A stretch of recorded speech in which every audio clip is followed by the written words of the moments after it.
Hey guys, this is Justin Z with your Poster of the Day review and analysis from International Movie Poster Awards, or IMPAwards.com. Today, IMP Awards released two posters, one for the anticipated Smurfs movie and the other for a movie called Cargo. We can all guess about Smurfs, but Cargo is an independent film about a woman who is being smuggled into America by a human trafficker, and the man who is hired to drive the vehicle starts to develop a bond with her. These two posters are very, very different. So I'll take a look at the Cargo poster first. We have a young woman in a very desaturated picture that looks old, beaten up, cracked, etc. Possibly a metaphor for the fact that the character is beaten and abused. She is the person being smuggled after all. Interestingly, her mouth is covered by a tire track indicating that she may be gagged or taken against her will. The imagery reminds me very much of the Silence of the Lambs poster. We also notice a stream of light going down her left eye as if it were a tear. And finally, the log line says, "What if you were the cargo?" implying that the girl is the cargo. It pretty much tells you everything you need to know and has a relatively powerful impact, but it has one exception.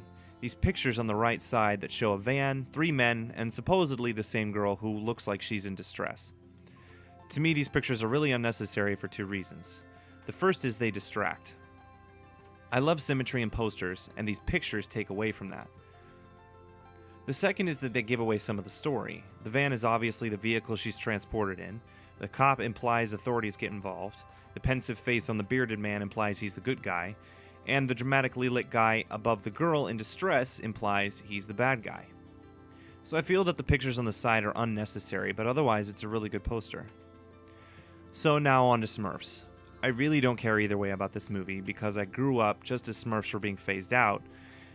But I also don't care for it because it's another attempt by Hollywood to milk a franchise instead of making an original story.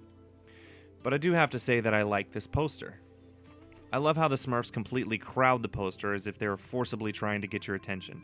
To me, that's good advertising. The designer is comedically shoving the product down your throat. Each character shows a certain personality, which also interests me, and the Smurfs title itself is great because it is also bulky, a little disheveled, and it shows an iconic picture of New York inside the text, implying where the movie's going to be. Other than the annoying in 3D ad in the corner, it's a really good poster. It feels original, it's simple, and it gets the point across. Well, that's it from me today. If you guys see any posters that you think are interesting or want to send in your own posters, send me an email to requests@mahalo.com and I'll be happy to review it. Please be sure to also rate, comment, and subscribe below.